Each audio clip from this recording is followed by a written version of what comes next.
Olha só, nós temos um caso que chamou a atenção da nossa produção.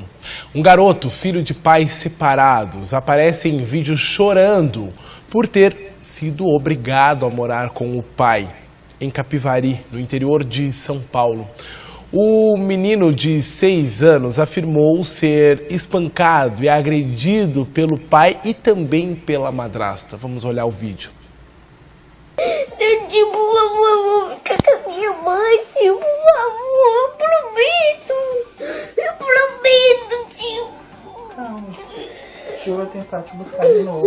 Não, tio, por favor, não. Por favor, não deixa, pelo amor de Deus.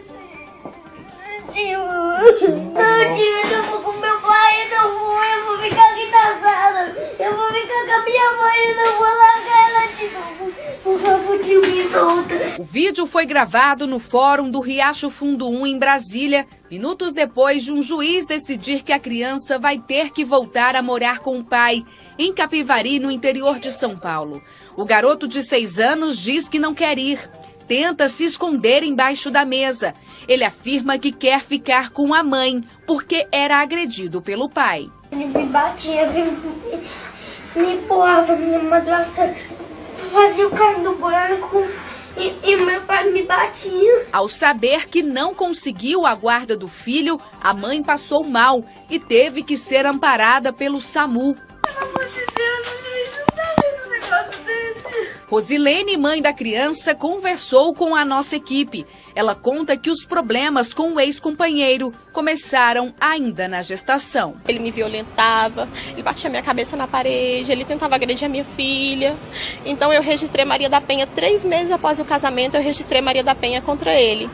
E nesse período eu tive a medida protetiva, ele não podia chegar na minha casa, ele não podia aproximar da gente. Só que aí 1 mês depois, mais ou menos 2 meses depois, nessa faixa de tempo, não me recordo, ele voltou a ligar, se aproximar falando que estava arrependido, que não era assim, que ele era outra pessoa, pediu para voltar, que a gente ia ser feliz. E eu fui e aceitei. Ele ficou pior, porque ele ficou transtornado, porque eu tinha registrado a Maria da Penha e ele nesse tempo ele ficou transtornado.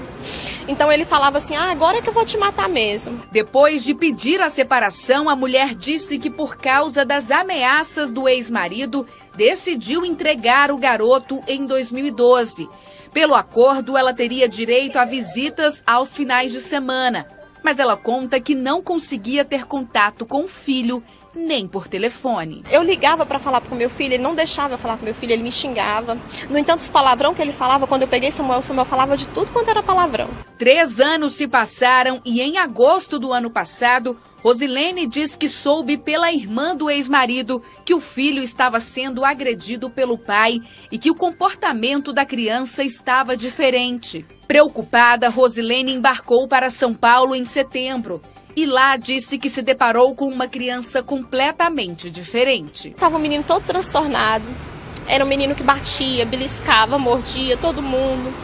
Era um menino desequilibrado. Mesmo sem autorização, Rosilene trouxe a criança para Brasília. Entrou com pedido de tutela do filho e conseguiu a guarda provisória. O processo de guarda definitiva tramitou por 4 meses. E no dia 27 de janeiro saiu o resultado que a mulher não esperava. Meu filho chegou em pânico no fórum, gente. Não era para mim ter levado ele. Ele chegou em pânico, se escondia no carro, não queria ver o pai. Eu entrei para aquela audiência, mas eu já sabia, porque o juiz estava muito estranho, era muito estranho. Aí ele pegou, nenhum momento ele aceitou meu filho falar. Meu filho estava disposto a falar, mamãe, eu quero falar, alguém deixa eu falar com o juiz, eu tenho que falar para o juiz. Eu me disse, ouça meu filho quer falar, o defensor pediu, ele não aceitou. Depois da decisão do juiz Edmar Ramiro, o garoto voltou para São Paulo.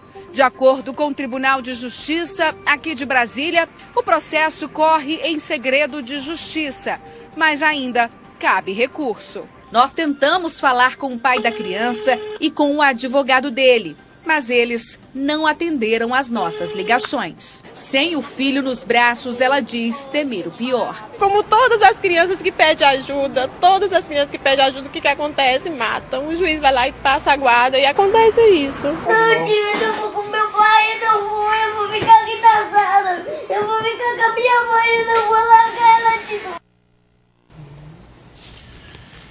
Muito triste. Muito triste, sinceramente choca, né?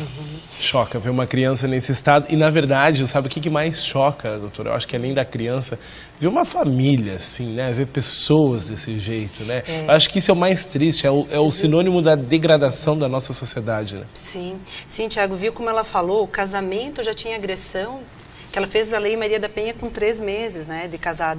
Então, essa é uma exceção de quando há uma pessoa transtornada, há um distúrbio de violência, e há uma agressão que já acontecia e motivou ela a divorciar, e aí isso está atingindo o filho. Mas a gente nota hoje em dia que os juízes de vara de família, cada vez mais sensibilizados e inteligentes, têm ouvido mais as crianças, têm pedido avaliações psicológicas das crianças, para que eles realmente entendam o máximo possível, façam uma ideia de como é esse ambiente familiar e qual seria o ambiente mais equilibrado para a criança, né? Porque ali estava muito claro, o cara era agressivo, tinha um problema de violência sério, é lógico que ele não ia ser diferente com o filho, né? Ela já tinha, inclusive o pessoal pode mandar pergunta ou mandar suas experiências para enriquecer o nosso debate aqui, tá, gente? 8885-1360. Porque ainda mais ela que já tinha registrado a questão de agressão, já tinha registrado Maria da Penha. E aí, gente, é uma crítica, na minha opinião, bem construtiva ao Poder Judiciário. E aí nós já falamos aqui em outras ocasiões, com juízes, com promotores, que o Poder Judiciário tem que se aproximar, sair dos seus gabinetes e se aproximar mais da sociedade, conhecer mais a realidade. É complicado você, às vezes, fazer uma ação analisando só o que está escrito no papel. Claro, com certeza, Tiago. Totalmente fundamentada essa crítica, porque os juízes não têm como fazer uma investigação profunda de todos os casos que atendem, mas alguns específicos que demonstram assim, algo estranho, que tem um pedido por violência, que, quer dizer, isso tem que ser olhado com mais realidade do que com dados, né? Por isso, visita de assistentes sociais nos ambientes, entrevista com a criança sozinha, avaliação psicológica, porque as crianças, elas demonstram o que elas sentem, né? Claro, porque ali nós poderíamos ter um caso de manipulação da própria criança, de não querer ficar. Poderia.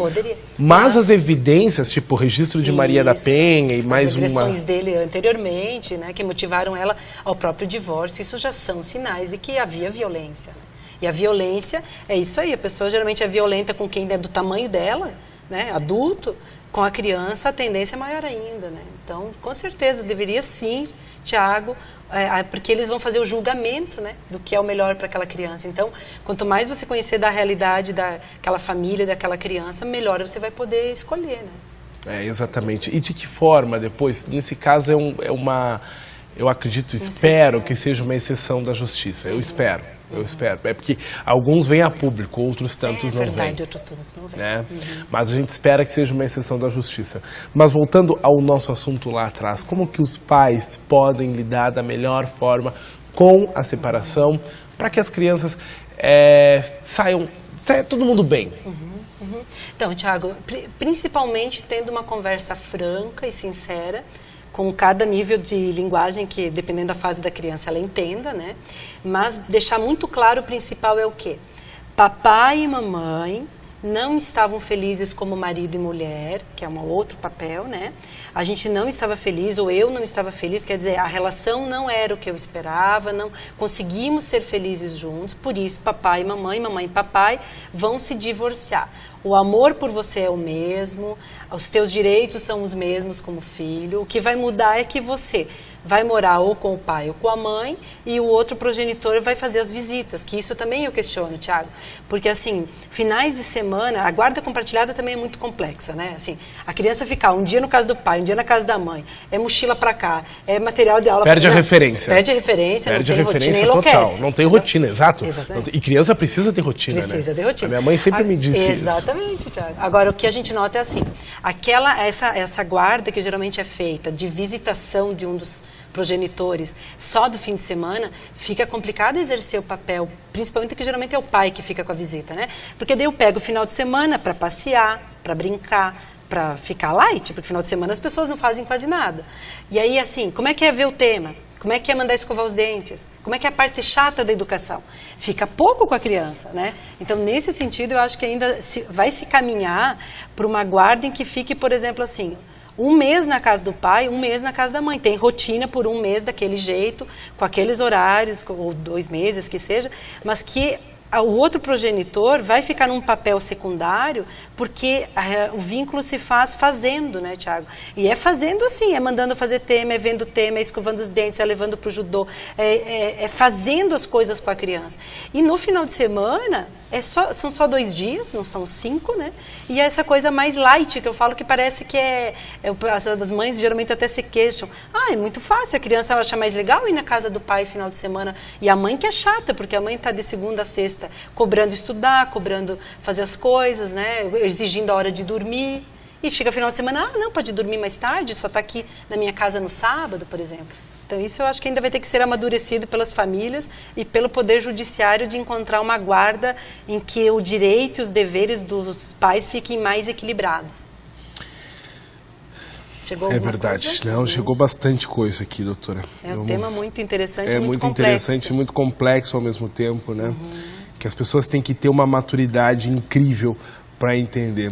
Olá, o que leva o juiz dar uma guarda para um monstro e aí acontece o pior, e quem responde depois? É o que aconteceu, por exemplo, com o menino Bernardo, né? Sim. Que aquilo lá já era uma tragédia anunciada também, né? Exatamente. Bem lembrado, Tiago. Que a gente teve aí, infelizmente. Triste demais. Boa tarde. Como a pensão é calculada, o preço que se paga da pensão é uma questão mais jurídica, né?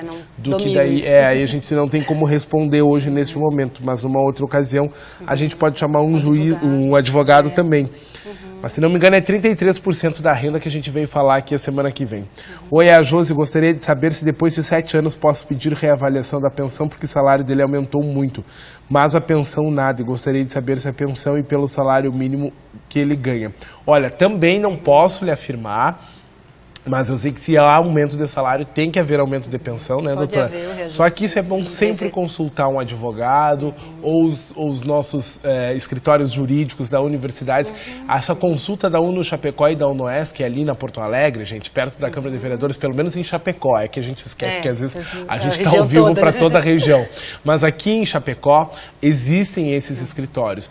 E onde não existe, você tem que procurar a Defensoria Pública ou uma assistente social do seu município para saber, que aí ela vai passar a orientação. A orientação, né? Correta.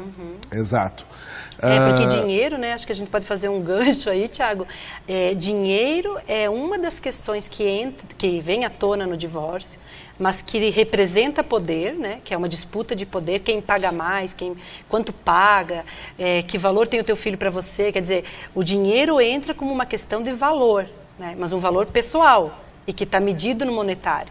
Mas também passa a ser, e é comum ter briga, porque ele tem a ver com poder na relação. Claro. O dinheiro representa poder, né? Então, geralmente os homens jogam com o poder do dinheiro nessa hora e as mulheres jogam com o poder da visitação, né? Muitas vezes impedindo, dificultando a visita do pai e tal, porque é as armas que cada um tem, né?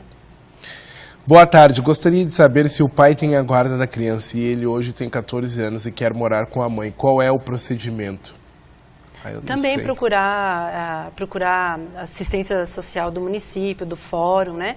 E ver qual é o encaminhamento correto de avaliar a guarda novamente, que daí nessa idade geralmente é ouvido pela justiça, né? Perfeito. Doutora, nós vamos para um rapidíssimo intervalo comercial. Daqui a pouco nós voltamos com o programa Ver Mais para discutir mais sobre este assunto.